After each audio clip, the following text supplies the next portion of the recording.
This is Nadeem Abbasi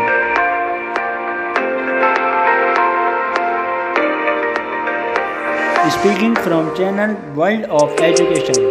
So like, subscribe and press the bell icon for the educational videos. So let's start CBSE class 8th NCERT Science, and a new chapter we are going to start in this class, which is stars and the solar system. Stars यानी तारे और सौरमंडल, जिसको हिंदी में कहते हैं stars and the solar system. अब हम इस चैप्टर में इसके बारे में पढ़ेंगे कि क्या क्या है, इसके डिटेल पढ़ेंगे, जानेंगे इसके बारे में। Paheli, and Buju visited their grand parents village during the summer break. Paheli और बुजू जो थे वो विजिटेड देयर ग्रैंड पेरेंट्स, वो अपने ग्रैंड पेरेंट्स के पास गए, मतलब दादा दादी या ग्रैंड पेरेंट्स वो हो गए जो आपके फादर मदर होते हैं, मम्मी पापा, उनके father grand parents. Village during the summer break, अपने गांव में गए थे उनसे मिलने के लिए, अपने ग्रैंड पेरेंट्स से अपनी गर्मियों की छुट्टियों में। During the summer break after dinner they went on to the roof of the house. फिर डिनर करने के बाद, यानी डिनर यानी रात का खाना, रात में जो हम खाना खाते हैं उसको बोलते हैं डिनर। तो रात में खाना, और जिन लोगों को नहीं पता है मैं बता देता हूँ, ब्रेकफास्ट उसको कहते हैं सुबह के खाने को, और लंच दोपहर के खाने को, और डिनर रात के खाने को। तो आफ्टर डिनर करने के बाद they went on to the roof of the house, तो वो कहाँ गए? छत पर, अपने घर की छत पर। It was a clear cloudless night, वो बिल्कुल साफ़ सुथरी रात थी बिना बादलों वाली। They were surprise to see a large number of bright stars in the sky. They were surprise, तो वो सरप्राइज हो गए, ये देखकर चौंक गए, मतलब एकदम हैरान रह गए। उन्होंने देखा बहुत सारे जो हैं चमकते हुए तारे दिखाई दे रहे थे आसमान में। They had in the sky they had never seen such a beautiful seen in their city. तो उन्होंने कभी ऐसा खूबसूरत नज़ारा नहीं देखा था सिटी के अंदर, शहर के अंदर। फिगर 17.1, जैसा कि इस फिगर में शो करा है, नाइट स्काई, ये ऐसा था नज़ारा। बिल्कुल यहाँ पर ना बादल थे, ना डस्ट थी, ना गंदगी थी, क्योंकि ये विलेज है, गांव में जो है पोल्यूशन भी कम होता है, सब चीज़ें, तो इसकी वजह से स्काई बिल्कुल क्लियर था। तो at a place where there are no bright light and the atmosphere is clear. तो ऐसी जगह है, ऐसी जगह उन्होंने नहीं देखी थी जहाँ पर where there is no bright light, ना वहाँ चमकती हुई रोशनी थी। At the atmosphere and the atmosphere is clear, और बिल्कुल जो एटमोसफेयर था वो बिल्कुल साफ़ सुथरा था। इसकी वजह से वो आसानी से देख रहे थे सितारों को। Look at the sky on a dark clear night. देखें कभी आप आसमान को on a dark clear night, कभी काली रात में और साफ रात में आसमान को देखें। You see the entire sky dotted with countless stars. तो आपको दिखेंगे इसमें, आपको पूरा आसमान दिखेगा भरा हुआ, डॉटेड विथ काउंटलेस स्टार्स, जिनकी कोई गिनती नहीं है उन सितारों से, इन सितारों की कोई गिनती नहीं है। इतने तारे दिखेंगे मतलब आपको आसमान में, जब आप डार्क क्लियर नाइट में उसको देखेंगे। Some bright and some not so bright, कुछ बहुत ज़्यादा चमकदार और कुछ कुछ उनसे कम चमकदार। ऑब्जर्व दैम केयरफुली, उनको ध्यान से देखें आप, कभी आप देखें तो do all of them appear to twinkle, क्या वो जितने हैं तारे सब के सब ट्विंकल करते हैं।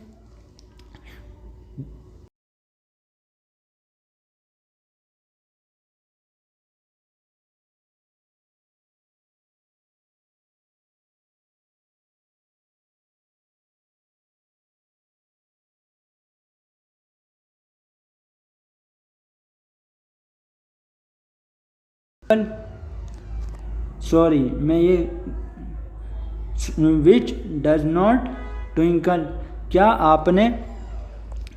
आपने खोजा कोई तारा star like object which does not twinkle, जो टिमटिमा नहीं रहा था। The object which do not twinkles are planets, तो जो चमकते नहीं हैं, जो टिमटिमाते नहीं हैं, तो वो ऑब्जेक्ट क्या हैं? प्लैनेट्स हैं। प्लैनेट्स यानी ग्रह। The moon is the brightest object in the night sky, जो मून है वो सबसे ज़्यादा चमकदार ऑब्जेक्ट है रात के आसमान में।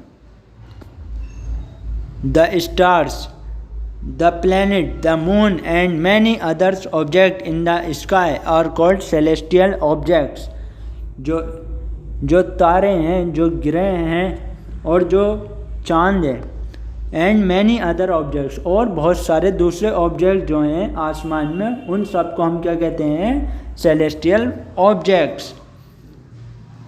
अब पहली wonder, why the village sky was so different from the night sky in big cities.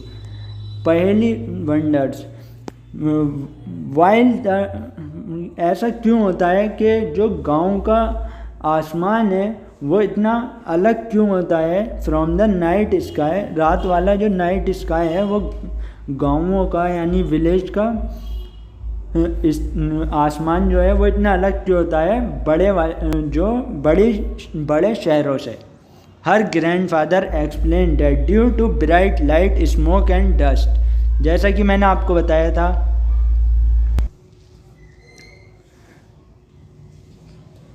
why the village sky was so different from the night sky in big cities. Her grandfather explained that due to bright light, smoke and dust, the sky in big cities is rarely clear. जैसा कि मैंने आपको अभी बताया, इनके grandfather ने समझाया कि जो वो है bright light, explain that due to bright light, smoke and dust, जो चमकदार रोशनी है, जो स्मोक है, धुआं, डस्ट, गंदगी जो है, जो पार्टिकल्स हैं, डस्ट पार्टिकल्स, तो वो सब वहाँ कम प्रेजेंट होते हैं। The sky in big cities is rarely clear, तो वो बहुत कमी से साफ़ होता है, बहुत कम साफ़ होता है इस वजह से बड़े शहरों में। Night sky watching can be a fascinating experience, रात के समय आसमान को देखना एक फैसिनेटिंग एक्सपीरियंस है। Are all celestial objects similar, let us find out, जो मैंने अभी बताया सेलेस्टियल ऑब्जेक्ट्स होते हैं जैसे स्टार हो गया, तारे, ग्रह और चांद। The stars, the planets, the moon and many other object, और दूसरी चीज़ें इन स्काई आसमान में, उनको सेलेस्टियल बॉडीज कहते हैं। Are all celestial object similar, let us find out, क्या ये सब सेलेस्टियल ऑब्जेक्ट एक जैसे होते हैं? आइए चलिए खोजते हैं। द मून, सबसे पहले आते हैं मून के ऊपर, चांद के ऊपर। ये एक सेलेस्टियल ऑब्जेक्ट है कि ये इनमें ये सिमिलर होते हैं या नहीं होते। Activity 17.1 observe the moon continuously for several nights, preferably from one full moon to the next. आपको देखना होगा चांद को रोज़ाना अलग अलग रात में, preferably from one full moon to the next. पूरा चांद जब से देखना चालू कीजिए जब पूरा चांद दिखे आसमान में आपको, फिर अगले महीने तक, next up to the next month. Make a sketch of the moon every night in your book और and note the day from the day of the full moon. अब एक स्केच बनाइए, make a sketch of the moon, तो एक moon का sketch बनाइए हर रात, every night in your notebook, अपनी नोटबुक में, and note the day from the day of the full moon, और फिर उस दिन को भी नोट करिए जब पूरा चांद दिखा था, उस दिन से नोट करना चालू। Also note every day the part of the sky east और west in which the moon is seen, और ये भी नोट करिए रोज़ाना the part of the sky के कौन से हिस्से में आसमान के, यानी ईस्ट या west, in which the moon is seen, चांद किस हिस्से में नज़र आया। ये आपको कुछ बातें नोट करनी होंगी, तो मुझे कमेंट करके बताएं, इसकी इमेज सेंड करके भेज सकते हैं आप मुझे। Is there is a change in the shape of the moon every day, क्या चांद के आकार में कुछ बदलाव आता है रोज़ाना। Are there days when the shape of the moon appear to be perfectly round, क्या ऐसे भी दिन हैं when the shape of the moon, जो चांद का जो आकार है, appears to be perfectly round, वो पूरा राउंड दिखा, ऐसा भी दिन आया। आर देयर डेज, ऐसे भी दिन आए when the moon can not be seen eight all even if the sky is clear, क्या ऐसा भी दिन आया कि चांद आपको दिखा नहीं at all even if the sky is clear, जब आसमान आपका साफ था तब भी। The day on which the whole disc of the moon is visible is known as the full moon, ऐसा दिन जब पूरा चांद दिखता है तो उसको कहते हैं हम full moon day. Thereafter every night the size of the bright part of the moon appear to become thinner and thinner, तो जब देयर आफ्टर एवरी नाइट, उस रात के बाद, जब फुल मून डे के बाद अगली रात में जो साइज़ होता है आपका every night, the size of the bright part of the moon, जो साइज़ होता है चमकदार हिस्से, चांद का जो चमकने वाला हिस्सा होता है, तो वो पतला होता जाता है और पतला होता जाता है। On the 5th day the moon is not visible, on the 15th day, जो 15वें दिन जो होता है चांद, वो बिल्कुल नहीं दिखाई देता। This day is known as the new moon day, इस दिन को कहते हैं नया चांद वाला दिन। The next day only a small portion of the moon appears in the sky, जो अगला दिन होता है उसमें कुछ हिस्सा दिखता है चांद का आसमान में। This is known as the crescent moon, उसको कहते हैं हम क्रिसेंट मून, जो बहुत छोटा पोर्शन दिखता है, बहुत छोटा हिस्सा दिखता है चांद का, आप कभी देखना तो बहुत बारीक दिखता है, तो उसको कहते हैं हम crescent moon. Then again the moon grows larger every day, फिर वो चांद बड़ा होता चला जाता है हर नए दिन, हर अगले दिन। On the 15th day once against we get a new full view of the moon, फिर 15वें दिन हमें दोबारा से मिल जाता है पूरा नया पूरा चांद, full view of the moon, पूरी तरीके से चांद को हम देख पाते हैं।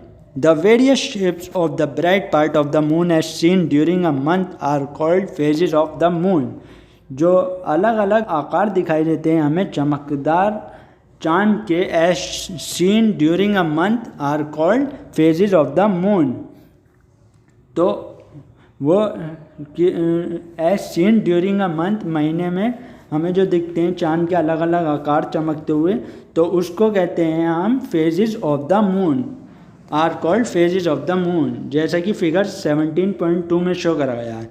The time period between one full moon to the next full moon is slightly longer than 29 days, जो टाइम पीरियड है यानी जो वक्त है उसका बिटवीन पूरे चांद से लेकर अगले पूरे चांद तक, पूरा चांद दिखाई देने तक, इज स्लाइटली लॉन्गर देन, वो हल्का सारा बड़ा होता है 29 दिनों से, then 20 is slightly longer than 29 days. In many calendars this period is called a month. और बहुत सारे कैलेंडर्स में इस हिस्से को कहते हैं हम मंथ, महीना कहते हैं इसको हम. Why does the moon change its shape every day? चांद क्यों अपना आकार बदलता है हर रोज़. फेजेस ऑफ द मून, तो ये बने आपके कुछ फेजेस चांद के. ये फुल मून, ये उससे थोड़ा कम, ये उससे, ये इनके पूरी डिटेल है जो कि अभी हम यहीं तक पढ़ेंगे इस वीडियो में. बस आज के लिए इतना ही. So friends, world of education, and thanks for watching. Press the bell icon for educational videos. Thank you.